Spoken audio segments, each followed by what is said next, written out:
Assalamualaikum warahmatullahi wabarakatuh. Perkenalkan, nama saya Zindi Ababil dari kelas 4A yang bername 4012211055. Di sini saya akan menjelaskan materi HLI tentang sebuah fasilitas minyak terapung. Sebuah fasilitas minyak terapung yang menganggur di lepas pantai timur Venezuela sedang menjalani perbaikan. Menurut seseorang yang mengetahui masalah tersebut, karena gambar yang menunjukkan kapal bermuatan minyak mentah berada di suatu tanjakan telah meningkatkan kekhawatiran tentang kemungkinan bahaya lingkungan.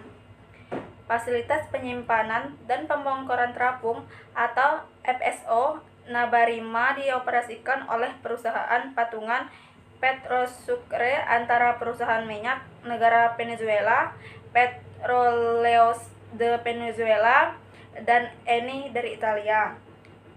Petrosucre menghentikan produksinya tak lama setelah Washington memberikan sanksi kepada PDVSA pada Januari 2019 yang menimbulkan ancaman lingkungan di Karibia. Krisis tumpahan minyak terjadi di Teluk Korea. Fasilitas minyak terapung Venezuela yang sedang diperbaiki adalah penyimpanan dan pembongkaran kapal terapung Nabarima yang miring secara berbahaya di antara kedua pulau Trinidad dan pantai Venezuela.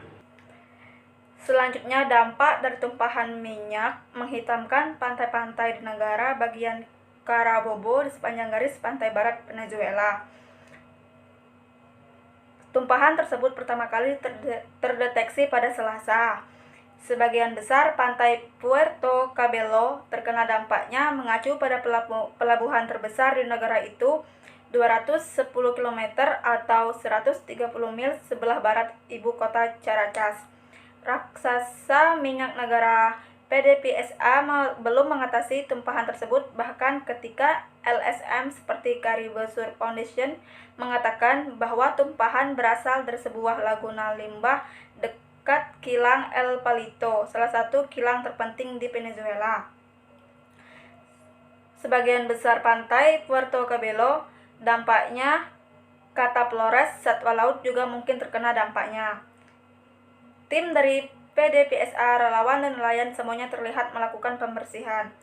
Tumpahan minyak terakhir yang tercatat di wilayah tersebut terjadi pada Juli, ketika limbah kilang mengalir ke laut. Kecelakaan ini mencemari Taman Nasional Morocoy, kawasan wisata dengan sejumlah pulau kecil dengan pantai berpasir putih. Nelayan di dekat Puerto Cabello mengatakan mereka tidak akan bisa menangkap ikan selama 2 bulan ke depan. Venezuela yang memiliki salah satu cadangan minyak terbesar di dunia mengalami penurunan produksi dari 3 juta barel per hari lebih dari satu dekade lalu menjadi 850.000 barel per hari saat ini, dengan produksi diperkirakan akan melampaui 1 juta barel pada akhir tahun depan.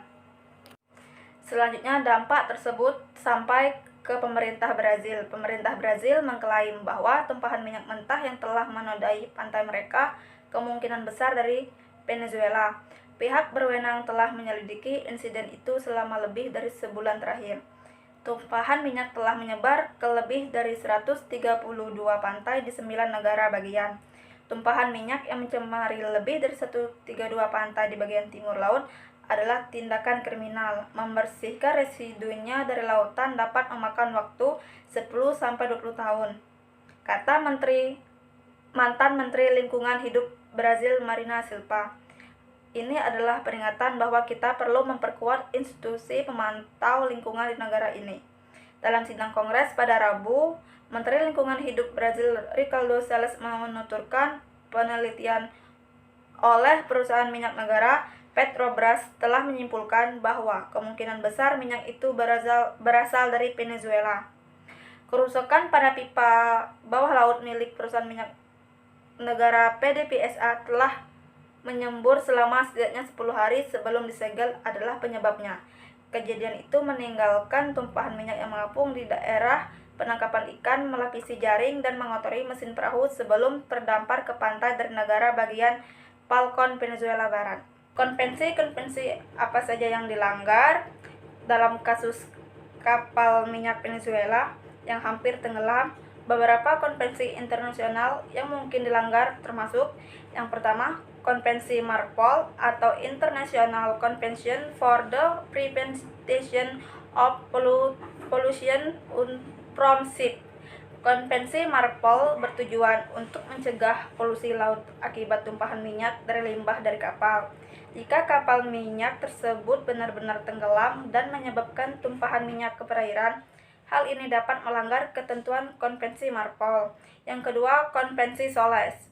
Konvensi SOLAS atau mengatur standar keamanan untuk kapal dan keselamatan pelayaran. Jika kapal tersebut hampir tenggelam karena kurangnya perawatan dan perhatian terhadap standar keselamatan, hal ini dapat dianggap melanggar Konvensi SOLAS. Yang ketiga, Konvensi UNCLOS. Konvensi UNCLOS mengatur hak dan kewajiban negara-negara dalam pengelolaan sumber daya laut dan perlindungan lingkungan laut.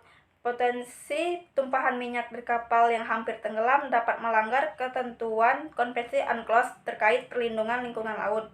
Yang keempat, Konvensi Basel.